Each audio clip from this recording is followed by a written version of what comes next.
Muchas gracias. En primer lugar, agradecer a Willy por la invitación a la Feria Internacional del Libro de Ayacucho. Era un evento al que yo quería venir porque lo he venido siguiendo en las 10 ediciones anteriores, o las 9 ediciones anteriores. Agradecerle a Willy por la referencia y también agradecerle al biólogo Jorge Aramburu, que ha tenido la gentileza de aceptar la invitación para que me acompañe en esta presentación.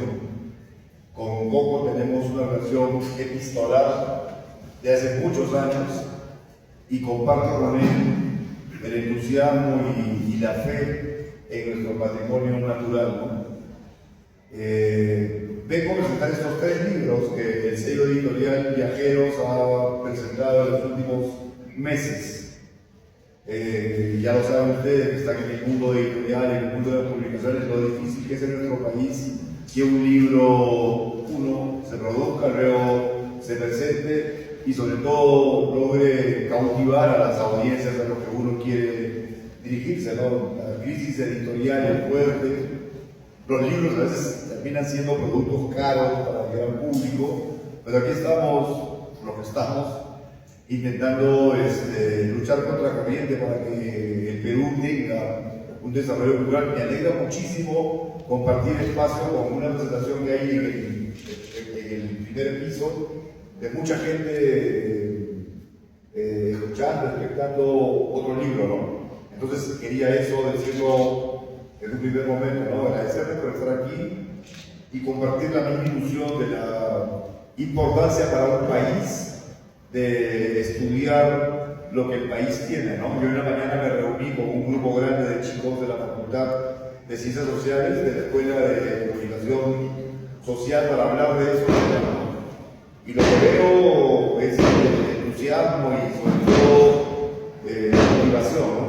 Estos 3 libros que hemos publicado, que ahora les voy a mostrar, este último, En nombre de la vicuña, es un libro escrito por el profesor Marco Doriana. Este otro libro, La Esperanza del Verde, es la segunda edición de un libro que se convirtió en un ícono de las áreas protegidas, lo ha escrito Pedro Solano. Y este es un libro que he escrito yo, que recuenta un viaje largo por las áreas naturales protegidas del Perú. De hecho, aquí hay un texto sobre Pampa Galera, ¿no? Que es un área protegida icónica, importante, ¿no? Estos 3 libros intentan poner al alcance del gran público nuevamente en discusión temas que lamentablemente la agenda política nacional no pone en el papel o en el espacio que debiera, ¿no? Seguimos discutiendo los peruanos temas vinculados a los latrocinios de Odebrecht, seguimos discutiendo lo que ocurrió hace 10 o 15 años, estamos en un final de temas que no son siempre los temas más importantes. No digo que no se discutan, digo simplemente que hay otros temas que no estamos comentando, ¿no? Yo tuve el privilegio de conversar de esto con Coco y de alcanzarle las versiones digitales de los 3 libros que hemos publicado y hoy le he entregado las versiones físicas. Y le pedí que pudieran comentar desde el punto de vista de un científico el tema de estos 3 libros. Y le he pedido que me acompañe en la mesa y que lo pueda hacer. Así que inicio esta conversación pasándole la posta a Coco para que me comente o nos comente cómo ha visto estos 3 libros. Pues gracias, hermano, por la presencia aquí. ¿Cómo están, amigos? Buenas noches. Es un gusto tener a Willy. No sé cuándo se me metieron, no sé qué año era. 2002, 2003, 2004. Más o menos hay un contacto de unos 20 años cuando saqué la revista. Pero previo a ello, quería hacer un comentario y el toque que le da al final a estos temas. Yo recuerdo de pandemia, hablamos virtualmente con gente de México sobre metástasis, sobre incendios, sobre enfermedades. El año pasado, pasado se presentó el robot de Platón, un texto de ciencia. Y ahora, también el tema ambiental. Entonces, la FLAI también tiene ese centro que consideramos es importante, ¿no?, para la gente. Porque a veces ciertos temas como que los vemos distantes. Ese es el primer punto. Felicitaciones a Miguel Pozo, a todo su equipo de España que hace este esfuerzo. Y bueno, me dieron una gran tarea. Por ahí alguien comenta que en promedio hay que leer un libro por mes. Y el primero que escogí fue Un Mundo para Niños, que a mi edad no lo había leído. Y llegó la invitación tuya. Pasa que voy a cerrar mayo con 4, o sea, el promedio mío en este caso se va a elevar en el medio anual. Y en algo que nos gusta. Increíble, por ejemplo, ver cómo a veces el egolatrismo de ciertas personas terminó poniendo en una situación caótica a la vicuña. Y todo eso había pasado en Ayacucho. Papa Galeras. Y enterarnos que habiendo otra universidad, una institución académica, pues en Galeras hemos tenido presencia como Universidad Nacional de San Cristóbal de Huamanga. Creo que a futuro eso tiene que llevarnos a la reflexión, como si lo tuvo la Agraria. Bueno, los hermanos de Cusco también. Integrarnos en la esperanza es ver que más allá de la mirada que le damos cuando uno analiza a un gobierno, a la gestión de un gobierno, de pronto descubrir que algunas cosas se hicieron bien en la línea ambiental. Y no se hace propaganda o algo estilo. Velasco, propio Morales de Puebla, fortaleciendo las áreas naturales protegidas. El santuario histórico Pampa Ayacucho se queda en los 80. Y más adelante, cómo se ha ido fortaleciendo lo que es el sistema de áreas naturales protegidas en el país, donde de hecho hay un área emblemática que va al lado del primer texto, que es Pampa Galeras. Ahora, Pampa Galeras para de aquí. Y ver el trabajo incomprendido de nuestros hermanos guardaparques, ¿no?, en guardianes. Recién hace poco ha salido la ley que con su fortaleza reconoce en parte el trabajo que estos amigos realizan. En Galeras, por ejemplo, está Angélica Mondragón Contreras, ella es aburrimiento.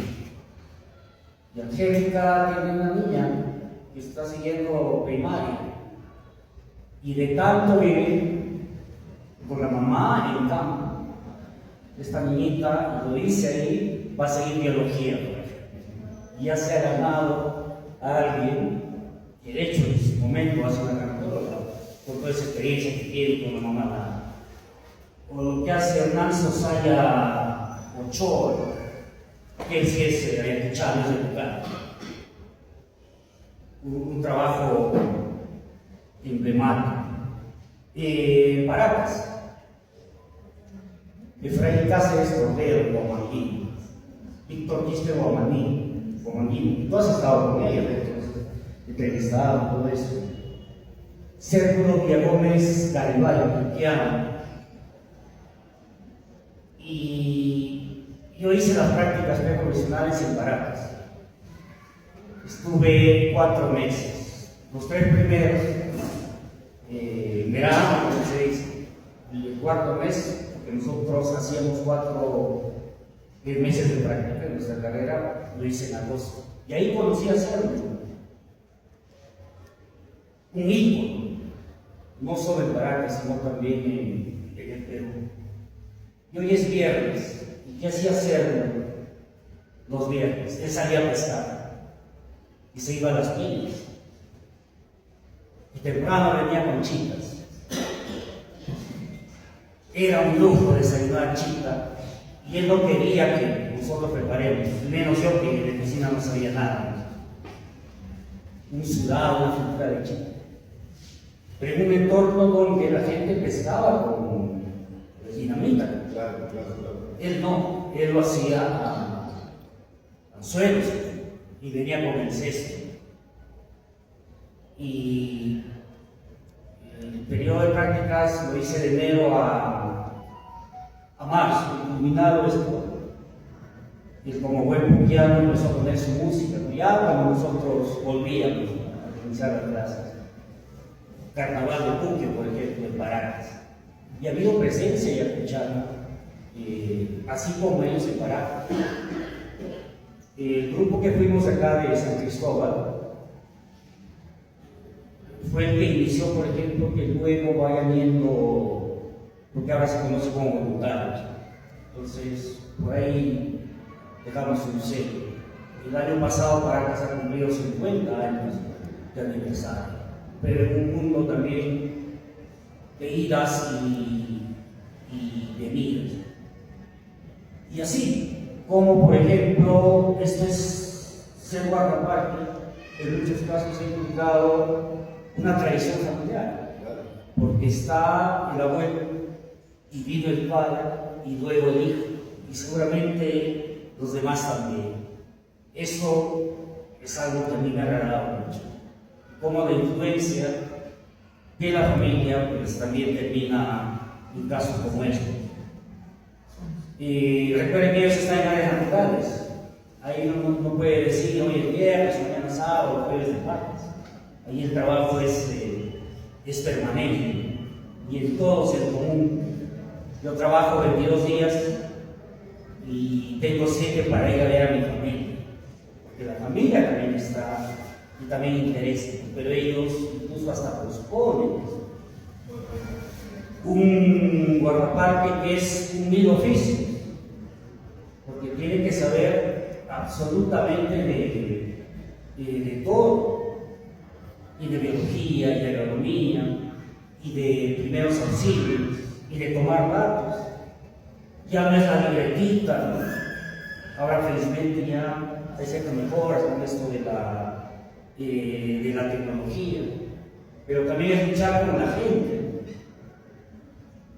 que a veces con sus usos y costumbres, pues, felizmente está cambiando, pero van a contaminar, a dejar sus recuerdos.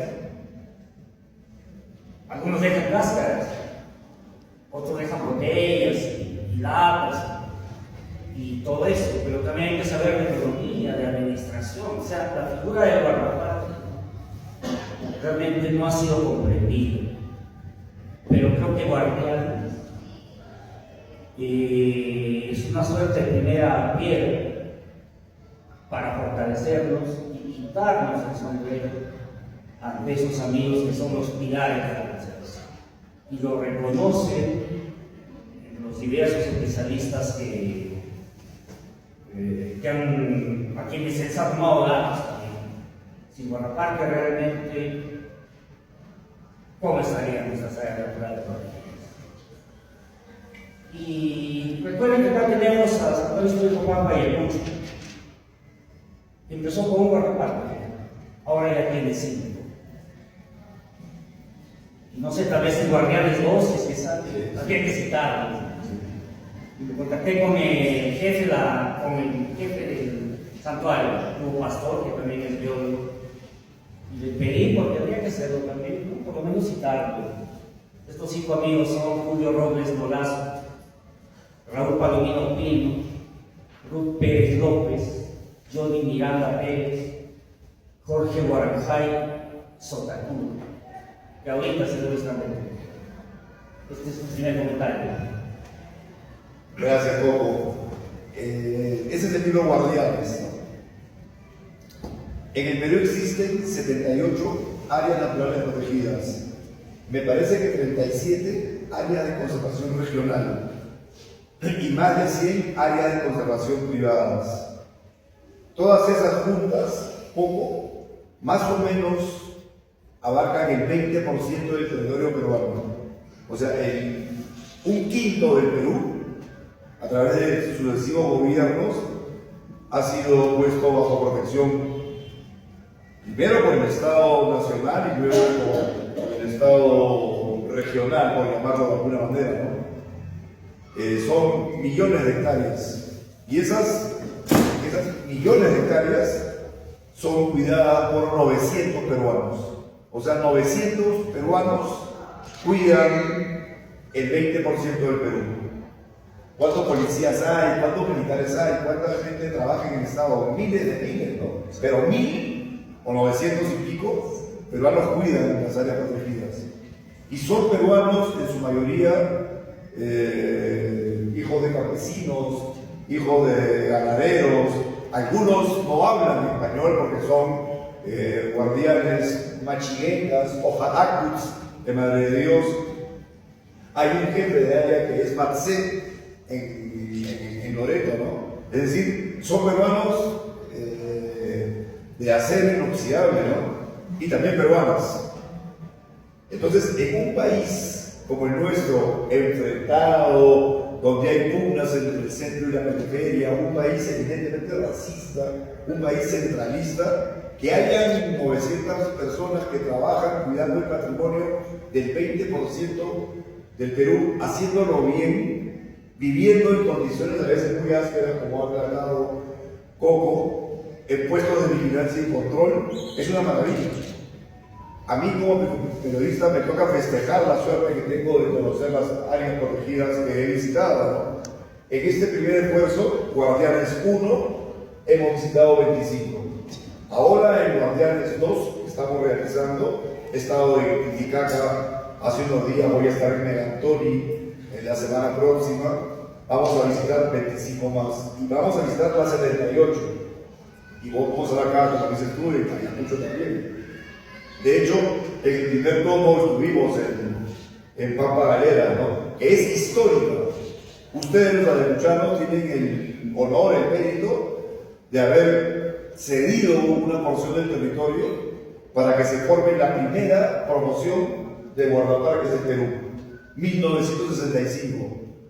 Se crea este cuerpo de guardaparques donde había también bolivianos para empezar a cuidar las áreas. En ese entonces el guardaparque tenía arma y tenía que enfrentarse a balazos con los infractores. Ahora el guardaparque tiene un reglamento, no porta armas, pero se enfrenta a personas todavía más peligrosas, mineros informales, narcotraficantes, cazadores ilegales, invasores de tierras, gente que quiere que todo lo que hemos conservado en las áreas protegidas se conviertan en negocio, ¿no? Vivimos, como comentaba en la mañana, tiempos difíciles, por eso es importante que la feria haya decidido, como dices tú, hablar de estos temas, porque los países que nos rodean, en Ecuador, en Bolivia, en Argentina, en Chile, hay un retroceso ambiental producto de los cambios de gobierno que han habido. El presidente Katz llegó a la jefatura del Estado de Chile y borró de un plumazo una serie de leyes ambientales que se habían dado. El presidente Noboa en Ecuador fusionó el Ministerio de Energía con el Ministerio del Ambiente. No lo fusionó, puso el Ministerio del Ambiente bajo la tutela del Ministerio de Energía. Por tanto, para crear un área protegida, primero hay que preguntarle ahora a producción. Lo mismo ha ocurrido en Bolivia con el presidente Paz y sin duda en Argentina con el presidente Milei, que ha echado al tacho, al cesto de la basura, las leyes que protegían los glaciares del sur argentino, de la Patagonia. Entonces, se vienen tiempos difíciles para el ambientalismo peruano, ¿no? Y una forma que tenemos en Viajeros, la marca que yo represento, de hacer incidencia, es no solamente denunciar esto que les comento, sino poner en vitrina lo que estos peruanos están haciendo por cuidar el patrimonio del futuro del Perú, ¿no? Y a mí me da mucho gusto, Coco, enterarme que hay muchos estudiantes de biología, egresados de biología, como guardaparques. Muchísimos, en casi todas hay un biólogo, un ingeniero ambiental, En casi todas hay un joven peruano que ha decidido dedicar su vida al ejercicio de cuidar lo que es de todos, ¿no? Y eso a mí como peruano me parece fantástico y se los agradezco, ¿no? ¿Y cómo se forman los guardaparques? No hay escuela de guardaparques, se forman en sus facultades con profesores como tú, pero cuando llegan al cuerpo de guardaparques son los mayores los que trasladan el conocimiento.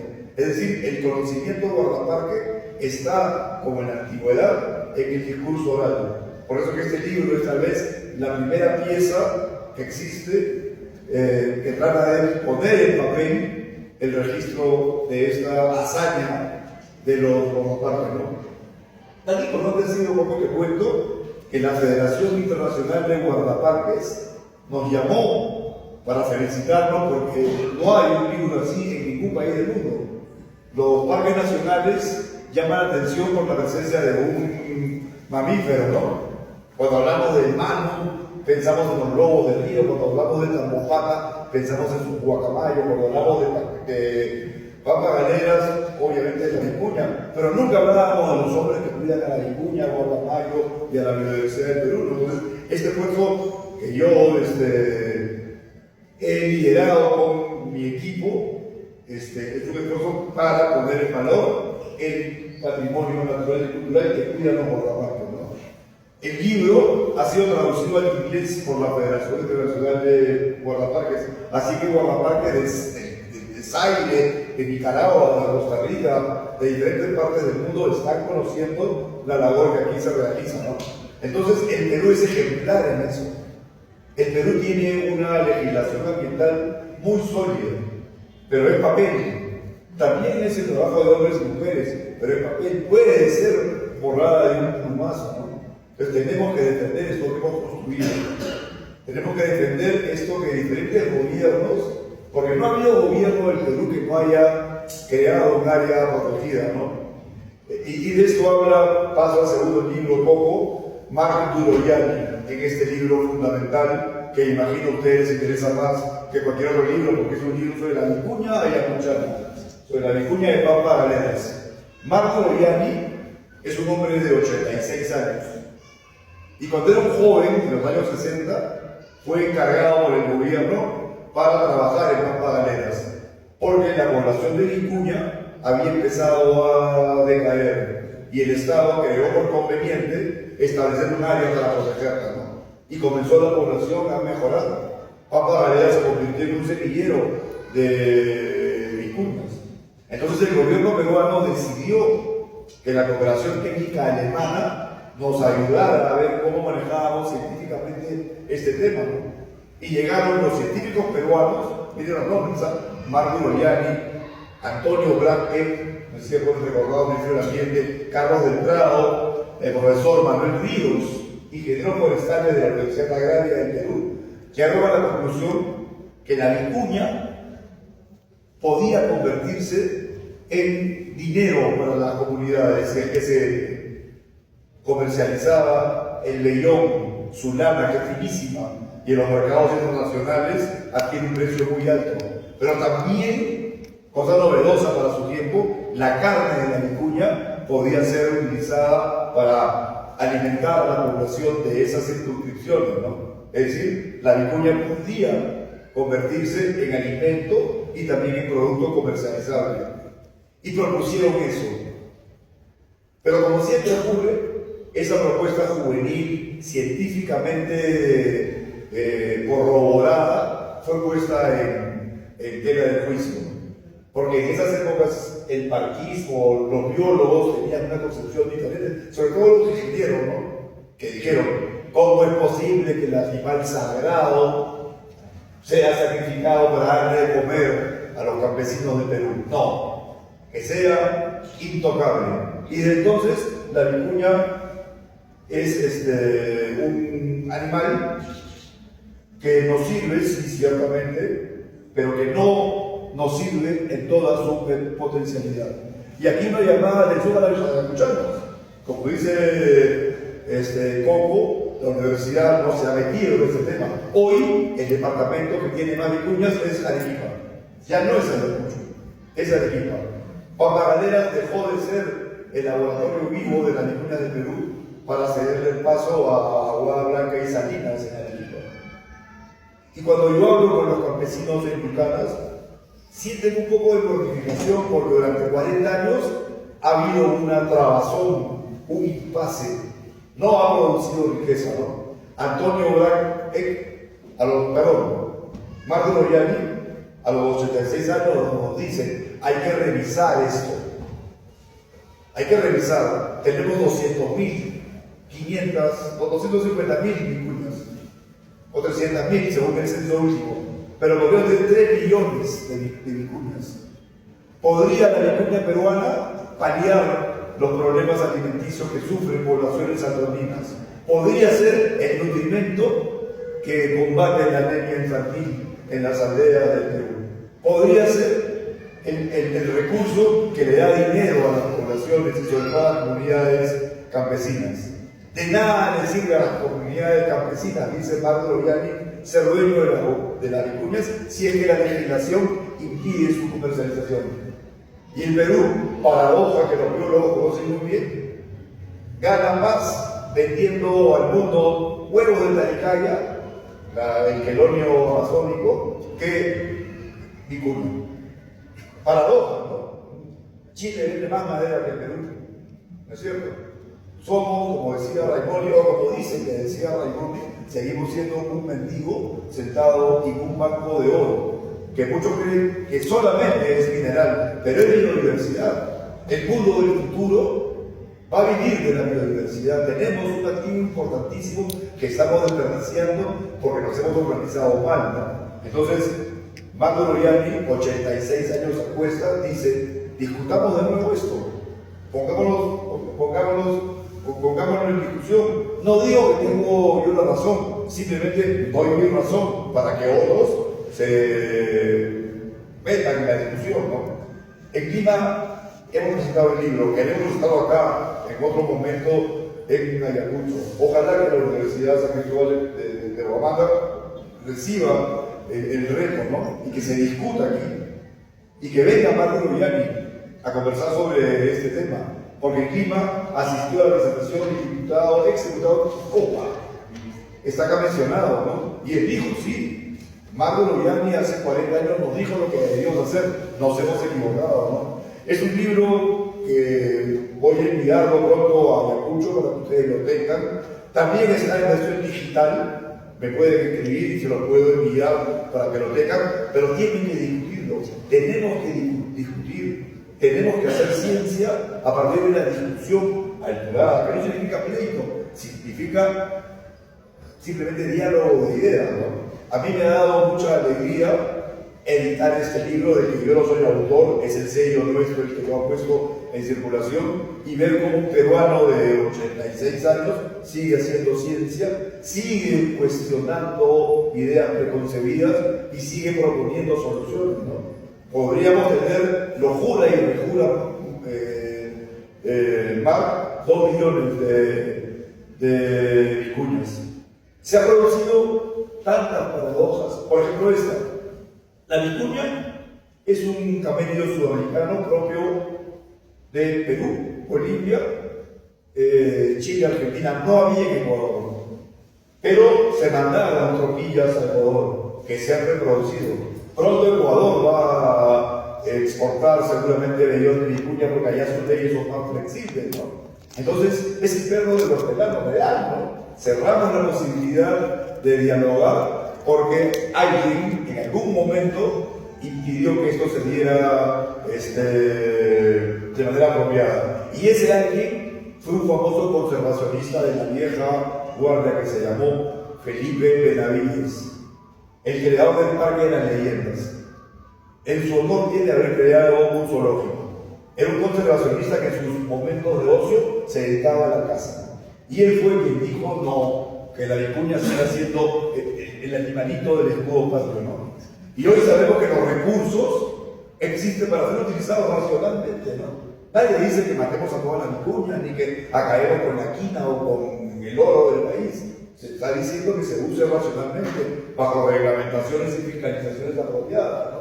Que creo que es lo que los maestros de la universidad, sobre todo los maestros de biología, le dicen a los alumnos, ¿no? Ya pasó la época de cerrar patrimonio para que queden ahí invictos. No, hay que utilizarlo racionalmente, gestionarlo de manera apropiada, ¿no? Este es el segundo libro que quería presentar hoy. Como les digo, es un tomo donde Marc Duroiani habla del problema que se suscitó por la vicuñita y comenta cosas también autocríticas, ¿no? Nos equivocamos, fuimos jóvenes apasionados, debimos ser más políticos, ¿no? Debimos enfrentarnos al establishment limeño de otra manera, ¿no? Pero ahí está dando ahora él batalla para que esta polémica, esta discusión se vuelva a generar, pero bajo criterios técnicos y científicos, ¿no? No sé qué te pareció el libro, un poco. Una maravilla el libro. Un dato adicional, hoy es el 22 de mayo, que es el Día Internacional de la Diversidad Biológica. Y el tema de este año reconoce el rol de las poblaciones locales. Y Vicuña también es población local, somos comuneros. Yo creo que todo ayacuchano tendría el compromiso de leer. Una maravilla, realmente un trabajo espectacular. Más de 600 páginas. Mi señora sabe cuántas noches. Porque hay que leer, pues no para comentar, sino no hay chiste. Y lo que uno se entera, el nombre de la Vicuña. Claro, estar en el escudo y valerse de eso, lo que hizo don Felipe de Navín. Y yo recuerdo estudiante de leer una columna de Bárbara Rubio en El Comercio, donde incluso le califica como el varón de la ecología peruana, antes de que se pelee, porque sí, luego hay un lío. Entonces, está Felipe Benavides, aristócrata, a veces se creía descendiente de reyes, con mucho contacto a nivel mundial y de peso. Y pues, bueno, es la versión. Tenía una suerte de claro, que si de pronto ya ni don Antonio Bravo empezaban a destacar, él de inmediato a oponerse, a dar su crítica. Y fíjense, desde los 60 hasta los 80, no tengo la fecha exacta, pero el manejo de la vicuña en Perú era un modelo. Sí. Y era un modelo. Con intervención de Benavides y quienes lo acompañaban, eso le da. Y es cierto, no fue un cálculo muy técnico, pero don Antonio Bravo calculaba que se pudo haber llegado hasta 3 millones de ejemplares de la, pero no se hizo. Y acá esto va a traer mucho debate, ¿no? Sí. Y tiene que ser así. Claro. El manejo técnico de la vicuña. Estamos en mayo, el próximo mes empiezan los charcos. Va a haber galeros, siempre lo hay, incluso es el más mencionado. Aquí en la Libertadores, por donde has pasado, he visto. Sí. Y también hacen charcos, en la zona de Huaytarán, en Tambo, en Guayaquil, en algunas zonas de Ayacucho también. El Chaco, por ejemplo. Técnicamente, o quienes así lo creen, no tendría por qué. Porque el arrear a las vicuñas desde ya implica estrés. Y ellos viven en grupo. Y si tú los juntas a todos, termina el champo y los grupos que se han formado se deshacen. Ese es un tema. El manejo en cerdos, para muchos, no es el que se tiene que dar. Es un animal silvestre. Y como tal, vivir de modo natural. Es un tema que acá se plantea.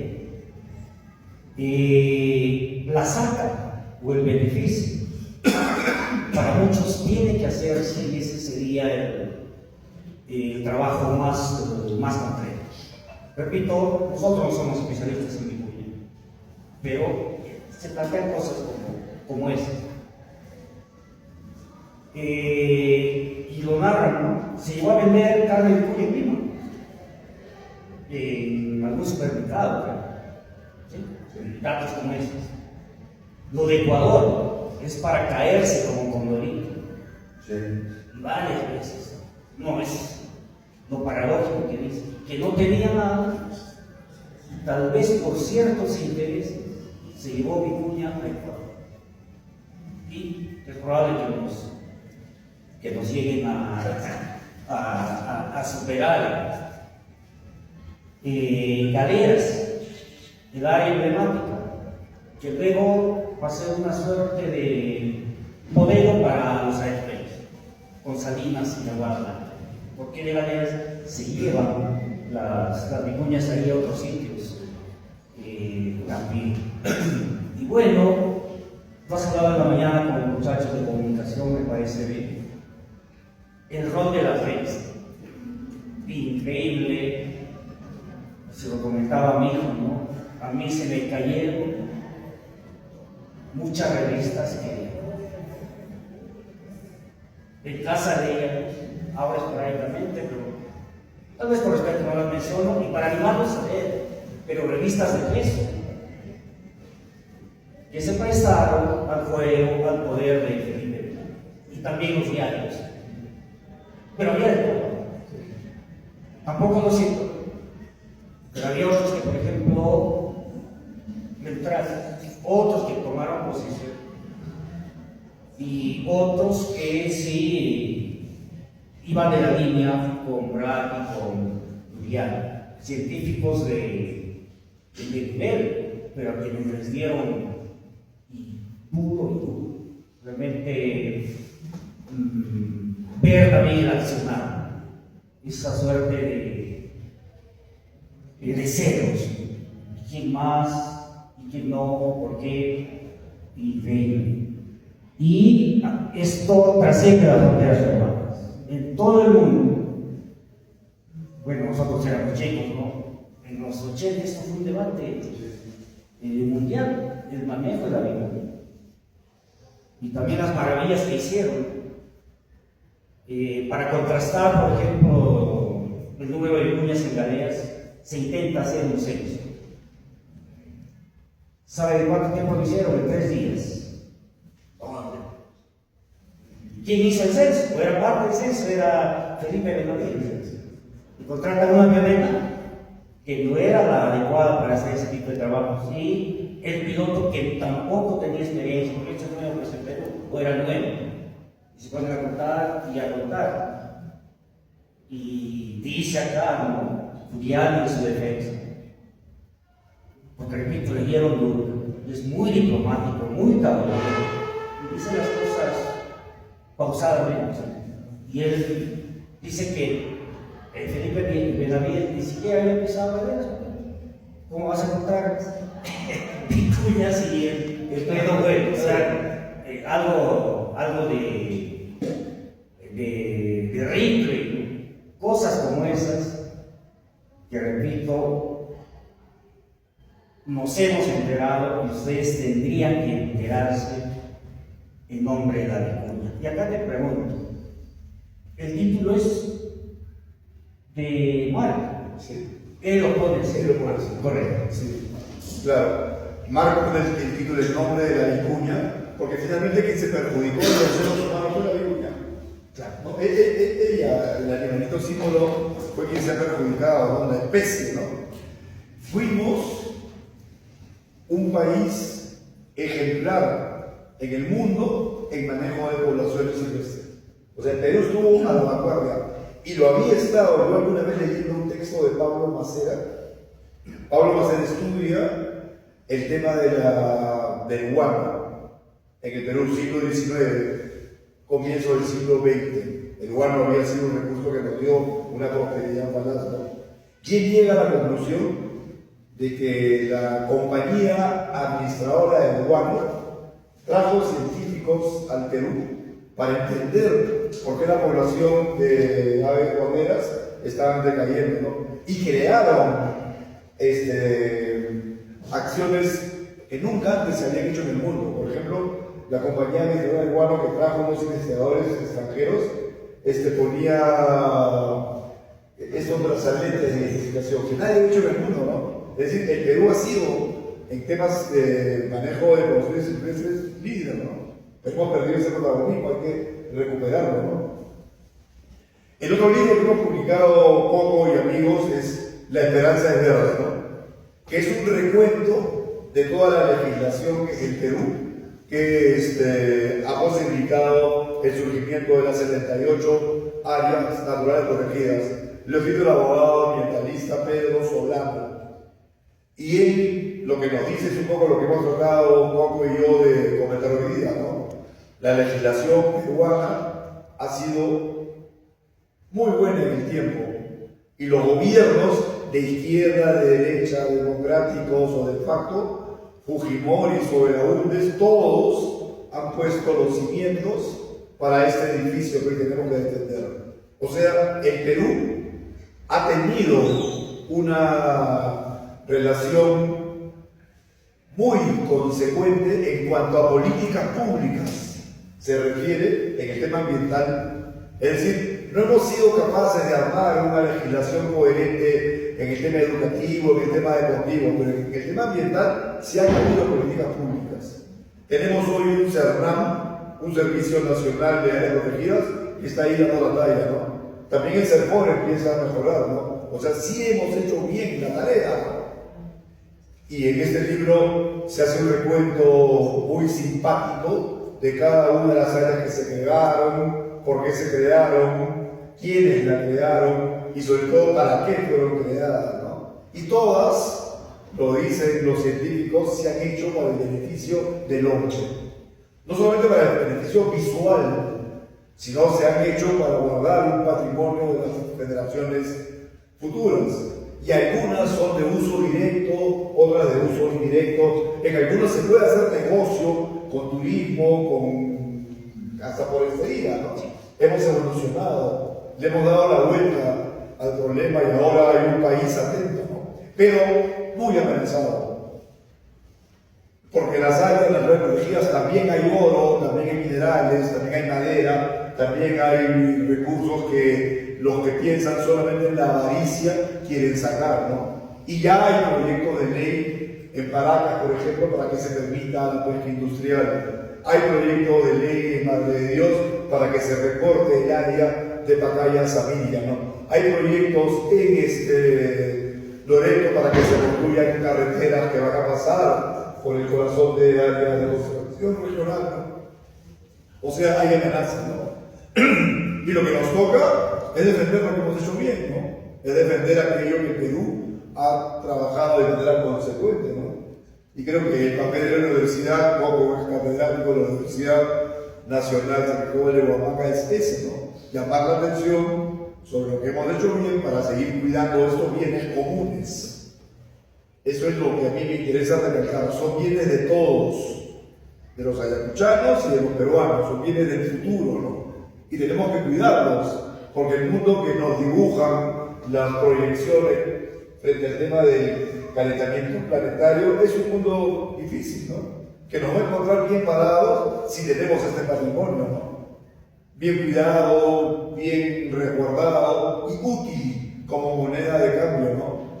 Yo sé que aquí hemos lanzado muchos proyectos red, de carbono, pero siguen siendo valiosos a futuro, ¿no? La humanidad va a pagar por los países que han conservado sus recursos.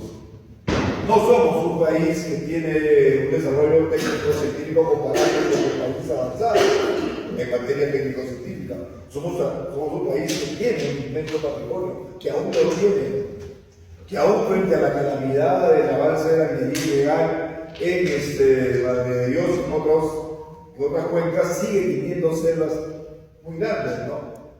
Y también pastizales y punas, ¿no? Este año también es el año internacional de los pastores y los pastizales de altura, ¿no? ¿Cuánta gente vive en el mundo del pasto, ¿no? Hay que cuidarlo, ¿no? Creo que estos 3 libros pretenden que esa reflexión se dé en todas partes, ¿no? Y que sigamos cuidando, sigamos protegiendo, pero sobre todo sigamos derribando dogmas. La ciencia también ha creado, la ciencia antigua ha creado dogmas que hay que revisar, ¿no? Y como Copérnico, ¿no? Y ponerlo a la altura de las circunstancias actuales, ¿no? Y eso es lo que propone en su libro Marco Dodoyani frente al tema de la vicuña, ¿no? revisar lo que se hizo mal para hacerlo bien, ¿no? Todavía hay tiempo, ¿no? Yo se lo decía a los muchachos un poco en la mañana, ¿no? Otro mundo es posible. O sea, otra forma de organizarnos, de comprender la riqueza natural es posible, ¿no? Y hay que estar cuidándonos y hacerlo bien, pues, ¿no? Yo quiero agradecerle a Coco por este tiempo, por haber leído 3 libros en su mes en que había que leer uno, y que tu familia te haya acompañado en esto, es una maravilla.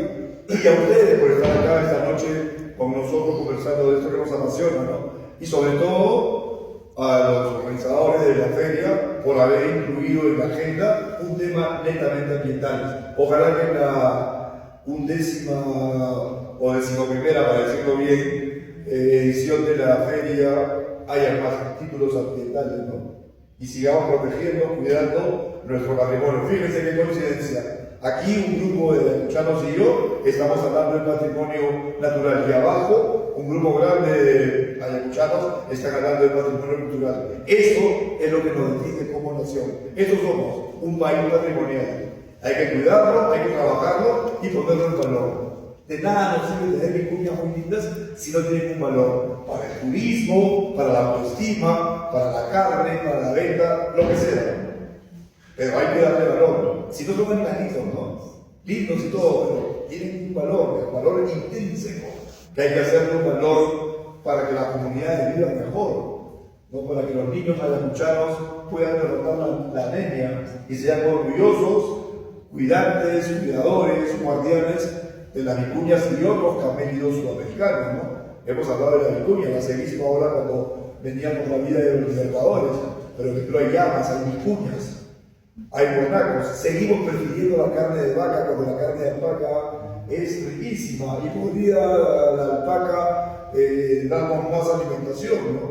Y la población de alpaca se va reduciendo, cada vez hay menos alpaqueros, ¿no? Cada vez hay menos pacocheros, cada vez hay menos yamicos, jugadores de llama, ¿no? Porque el mundo globalizado nos impone una serie de conductas que no son respetuosas con lo que el hombre en el Perú ha realizado, ¿no?